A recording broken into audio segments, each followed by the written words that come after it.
Solapur news 24 मध्ये आपलं स्वागत आहे। आजच्या प्रमुख बातम्यांवर एक नजर टाकूया। सोलापूर शहरातून एक दिलासादायक बातमी समोर आली आहे। भवानीपेठ परिसरातून बेपत्ता झालेल्या 10 वर्षीय अर्पिता मल्लिकार्जुन बगले हिचा शोध सोलापूर शहर गुन्हे शाखेने अवघ्या 7 तासात लावून तिला सुखरूपपणे नातेवाईकांच्या ताब्यात दिले।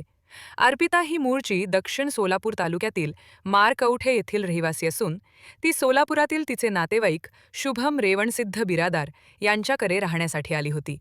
29 मे रोजी सकाळी 9:30 वाजण्याच्या सुमारास ती घराबाहेर गेल्यानंतर बेपत्ता झाली होती। या प्रकरणी जोडभावी पेठ पोलीस ठाण्यात तक्रार दाखल करण्यात आली। घटनेची गंभीर दखल घेत पोलीस आयुक्त एम राजकुमार, पोलीस उपायुक्त डॉक्टर अश्विनी पाटील आणि सहाय्यक पोलीस आयुक्त राजन माने यांच्या मार्गदर्शनाखाली गुन्हे शाखेने तातडीने तपास सुरू केला। वरिष्ठ पोलीस निरीक्षक अरविंद माने यांच्या नेतृत्वाखाली सीसीटीव्ही फुटेजची तपासणी करण्यात आली।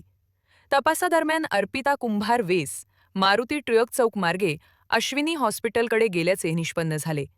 त्यानंतर पोलिसांनी शोध मोहीम राबवून तिला सुखरूप शोधून काढले।